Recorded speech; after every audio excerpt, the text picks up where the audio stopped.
oil activity in the North Sea demands safe and reliable helicopter transportation between land and all production and exploration platforms. Weather conditions in the North Sea are very variable and often visibility is poor, so all operations follow the instrument flight rules. Stavanger Area Control Centre follows the helicopters on the radar as they report their position over the VHF radio communication every 30 nautical miles. Yes, 45. Because the helicopters cruise at rather low altitude, the ACC will normally lose radar contact before they reach their destination. When this happens, the helicopter label will start blinking to attract the air traffic controller's attention. Outside cover now, radar service terminal.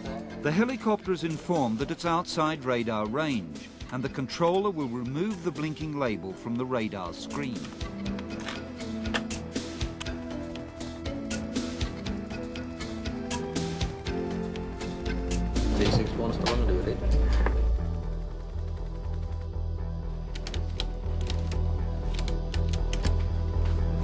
Helibus 361 Stavanger. En route to oil installations in the North Sea, VHF communication can normally take place. In addition, there's a relay station at Ula that links communication via satellite. But there are still areas where it's difficult to maintain radio contact at low altitudes. The civilian radar coverage is not sufficient to see the entire portion of the flights. This is particularly true in the southern part of the Norwegian sector. With more than 500 operations daily in the Norwegian sector, carrying nearly 1 million passengers a year, it's very important that the helicopter traffic navigate and follow the procedures as exactly as possible. The Norwegian Civil Aviation Administration has therefore given surveillance in the North Sea high priority. ADS stands for Automatic Dependent Surveillance and is primarily designed to keep track of long routes over oceans. The aircraft's self-derived position from available on-board navigation sensors is transmitted via SATCOM to the designated control point. MADS, which stands for Modified ADS, is specially made for handling North Sea helicopters cruising at low level on shorter routes. The preliminary proposed ICAO ADS format is used, but there should also be room for some differing functions on an experimental basis.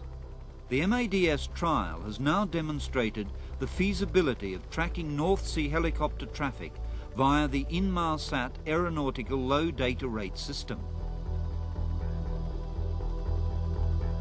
The global positioning system will consist of 24 navigation satellites in 6 different orbits. This will ensure that there are at least 4 satellites visible at any time in this area. The implementation plan is to equip all operating North Sea helicopters with GPS receivers and satellite communication equipment. The Ball low-gain SATCOM antenna on the trial helicopter is located under the rotor. The rotor blades will shadow the SATCOM antenna from the satellite, but practical tests have shown there's no interruption in the data transmission. However, there can be shadowing from the helicopter body depending on the heading. The trial airborne equipment is a rather bulky pallet-mounted assembly, but this will later be integrated in the existing avionics with minor additions. It consists of a GPS input to the flight management system. A personal computer with specially written software provided by Inmarsat for the trial is connected to an ACARS unit. The SATCOM part has a satellite data unit with a radio frequency unit channeled through a high-power amplifier for transmissions and a low-noise amplifier for reception. The low-gain antenna is connected to these units through a diplexer.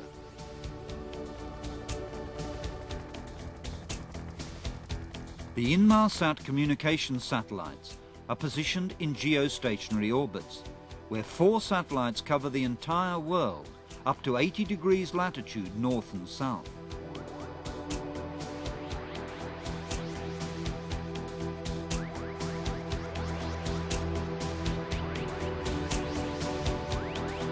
ground station is located at Eik in southern Norway and transfers the messages over the AirRink data network to Stavanger Area Control Center.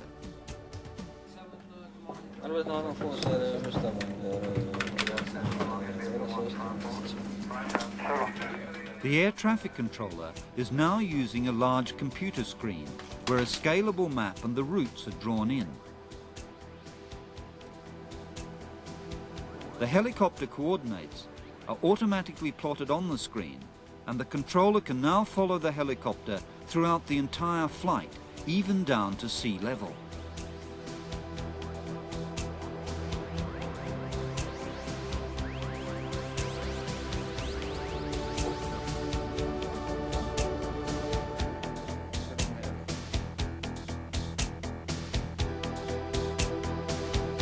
The helicopter messages may also consist of free text, to which the air traffic controller may reply using his keyboard and cursor control. The radar echoes are now substituted by the ADS messages wherever the helicopter pilot might be. The update rate of the messages can be set to any interval, and the trial project will try out intervals between 10 seconds and 10 minutes.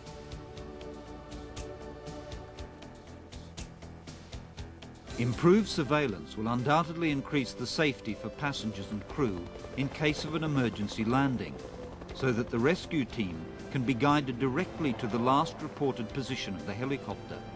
If the trial shows good results, the further implementation plan is to equip 40 helicopters operating in the Norwegian sector with ADS equipment. To use the GPS as navigation sensor, it's necessary to continuously monitor its integrity and accuracy. Operators will therefore be alerted if there are any GPS warnings. The MADS project is supported and sponsored by the Norwegian Civil Aviation Administration, Inmarsat, Shell, Hydro, Helicopter Service, Statoil, and Norwegian Telecom International. The AirRink SETA joint venture has arranged access to the AirRink data network for this trial.